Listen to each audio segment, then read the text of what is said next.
வாழ்வை வாழவே வாழ்வை வாழவே.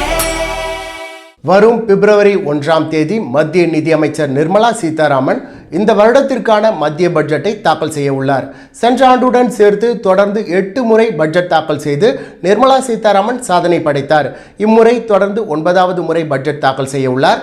இதுவரை இந்தியாவில் அதிக முறை பட்ஜெட் தாக்கல் செய்தது மொரார்ஜி தேசாய் தான். அவர் மொத்தம் 10 முறை பட்ஜெட் தாக்கல் செய்துள்ளார். அவரை அடுத்து ப. சிதம்பரம் 9 முறை பட்ஜெட் தாக்கல் செய்துள்ளார். நிர்மலா சீதாராமன் இம்முறை அந்த சாதனையை நிகர் செய்வார். இதில் சிறப்பு வாய்ந்த விஷயம் அவர் பட்ஜெட் தாக்கல் செய்த காலம். கொரோனா வைரஸ் தாக்குதலால் ஒட்டுமொத்த உலகமும் ஸ்தம்பித்து பல நாடுகளின் பொருளாதாரம் வீழ்ச்சியை சந்தித்தன. ஆனால் இந்தியாவின் பொருளாதாரம் வீழ்ச்சி அடையாமல் பார்த்து கொண்டது மட்டுமின்றி நமது பொருளாதாரத்தை வளர்ச்சி பாதையை நோக்கி நிர்மலா சீதாராமன் கொண்டு சென்றுள்ளார். உலகின் பல்வேறு நாடுகளில் போர் நடந்து கொண்டிருக்கிறது. அதன் எதிரொலியாக பல நாடுகளின் பொருளாதாரம் சரிந்துள்ளது. இத்தனை சவாலான காலகட்டங்களில் பொருளாதாரத்தை முன்னேற்ற பாதையில் கொண்டு சென்றதுதான் இவரின் சிறப்பு. இந்தியாவின் பொருளாதாரம் 2026ஆம் நிதியாண்டில் 7.4% வளர்ச்சி அடையும் என்று எதிர்பார்க்கப்படுகிறது.